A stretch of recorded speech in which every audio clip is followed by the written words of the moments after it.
وَمَن يَكْسِبْ خَطِيئَةً جو کوئی کمائے گناہ یعنی غلطی کرے او اسمن یا گناہ ثم يرمي به بريئا پھر ڈال دے وہ ایک بری آدمی کے ذمہ ایک پاک پر تہمت لگائے لا الہ الا اللہ فقد احتمل بہتانا بس وہ یقیناً اٹھاتا ہے بہتان اور گناہ واضح ولولا فضل اللہ علیک ورحمتہ اگر نہ ہوتا فضل اللہ کا آپ پر اور رحمت اس کی فضل سے مراد قرآن ہے رحمت سے مراد نبوت ہے یا رحمت سے مراد قرآن ہے اور فضل سے مراد اسلام ہے دونوں تعبیرات ہیں کیونکہ نبی کو بھی کہا ہے وما ارسلناک الا رحمۃ للعالمین اور قرآن کو بھی کہا ہے وَنُنَزِّلُ مِنَ الْقُرْآنِ مَا هُوَ شِفَاءٌ وَرَحْمَةٌ لِلْمُؤْمِنِينَ وَلَوْلَا فَضْلُ اللَّهِ عَلَيْكَ وَرَحْمَتُهُ لَهَمَّتْ طَائِفَةٌ مِّنْهُمْ یقیناً ارادہ کر چکا تھا ایک گروہ ان میں اَيُضِلُّوكَ کہ آپ کو نبوت کے منصب سے ہٹائے وَمَا يُضِلُّونَ اور یہ نہیں ہٹا سکتے ہیں گمراہ نہیں کر سکتے إِلَّا أَنفُسَهُمْ مگر اپنے آپ کو وَمَا يَضُرُّونَكَ مِنْ شَيْءٍ اور یہ نہیں بگاڑ سکتے آپ کا کچھ بھی وَأَنزَلَ اللَّهُ عَلَيْكَ الْكِتَابَ وَالْحِكْمَةَ اور اتاری اللہ نے آپ پر قرآن و سنت وَعَلَّمَكَ مَا لَمْ تَكُنْ تَعْلَمْ اور علوم دی آپ کو وہ جو نہیں جانتے تھے وَكَانَ فَضْلُ اللَّهِ عَلَيْكَ عَظِيمًا اور اے فضل اللہ کا آپ پر بہت بڑا رسول اللہ صلی اللہ علیہ وسلم کی تسلی اور آپ کے مقامات پر مشتمل آیا ہے لا خیر فی کثیر من نجواہم کوئی بھلائی نہیں ہے ان کے ساتھ بتیروں مشوروں میں الا من امر بصدقہ مگر جو کہے کہ ہاں میں نے صدقہ دینا ہے یعنی سیٹوں کے ساتھ جڑ کے بیٹھنے کا کیا فائدہ ہے کتنے پیسے اصل میں دیں گے کتنا تعاون تفسیر کا کر رہا ہے کہ سیٹ بدین پیسے نہ کر صحیح اور خرچ کئی نہ تو سیٹ کے اور بوتل کے سوال حضور چڑھے گئے ان کی عزت و احترام تو ان میں ہے کہ سرمایہ دین پر خرچ کرے اور کر رہے ہیں کوئی خیر نہیں ہے ان کے ساتھ زیادہ میٹنگوں میں مگر یہ کہ کوئی کہے صدقے کا او معروف یا بھلائی کا او اصلاح بین الناس یا لوگوں کے درمیان اصلاح کرنے کا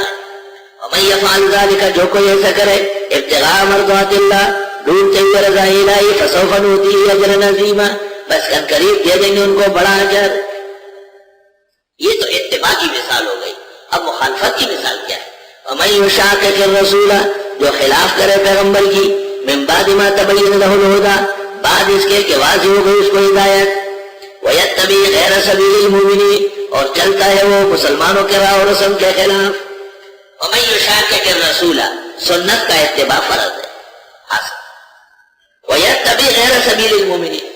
تو مسلمانوں کے راہ و رسم پر چلنا ضروری ہے یہ اجماع کی دلیل ہے تفسیر مدارک میں ہے وَهُوَ دَلِيلٌ عَلَىٰ أَنَّ الْإِجْمَاعَ حُجَّةٌ لَا تَجُوزُ مُخَالَفَتُهَا وَلَا تَجُوزُ مُخَالَفَةُ الْكِتَابِ وَالسُّنَّةِ جیسے قرآن اور سنت کی مخالفت حرام ہے علماء حق متفق ہو گئے یہ اسلامی بینکاری غیر اسلامی ہے اور اس میں اہل علم اہل حق سے فقہی لغزش شدید ہو گئی ہے یہ تو کتنے علماء ہیں علماء تو اور بھی ہیں یہ بیوقوفی کی بات ہے اجماع ابن المنذر میں تمام دنیا کا احساس ہوا ہے اور اجماع ابن حزم ظاہری میں کیا ساری امت کا اجماع ہمیشہ ہی چند افراد کا ہوتا ہے جو سربراہ کا ہوتا ہے علم کے اعتبار سے اور بڑائی کے اعتبار سے سلیم اللہ خان صاحب ہند پاک کے سب سے بڑے عالم اور بزرگ ہیں اور ان بزرگوں کے بھی استاد و شیخ ہیں اور مقام اور مرتبے کے اعتبار سے ایشیا میں علم کا سب سے بڑا موقع جامعہ اسلامیہ بنوری ٹاؤن ہے باقی ہم اور آپ تو پرزے ہیں چھوٹے چھوٹے پرزے استعمال ہو سکتے ہیں ایک دلیلی بات حروف امدادیہ تو ان کے شیخ اعظم اور استاد فقہ اور حدیث اور ایشیا کا مقتدر ادارہ اور ان کے ساتھ 400 کے قریب دارالفتہ یہ متفق ہو چکے ہیں کہ جس کو اسلامی بینکاری کہا گیا تھا اس میں غلطی ہو گئی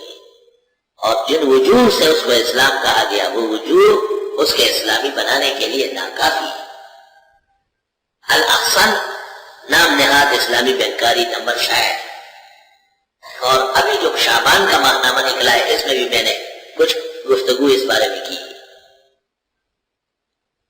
تو جس طرح قرآن اور سنت کا اتباع فرض ہے، اہل حق کے اجماع کا بھی.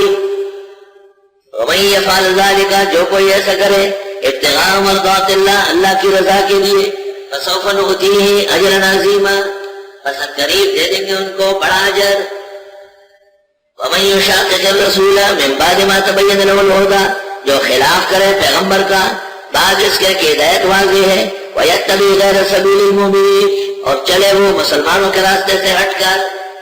مسلمان متفق ہے کہ بینکوں کی بنیاد سود پر ہے اور بینک اسلامی نہیں ہو سکتے، کیونکہ بینک عالمی منڈی کے تابع ہے اور عالمی منڈی کا ممبر پاکستان میں اسٹیٹ بینک. تو یہ حضرات جو اپنے نظام کو اسلامی کہتے ہیں، یہ بھی مال وہیں سے بڑھاتے ہیں، بینکوں سے تو سود لیتے ہیں، سود ڈالروں پہ تقسیم کرتے ہیں اسلام کے نام پر. یہ مناسب بات نہیں.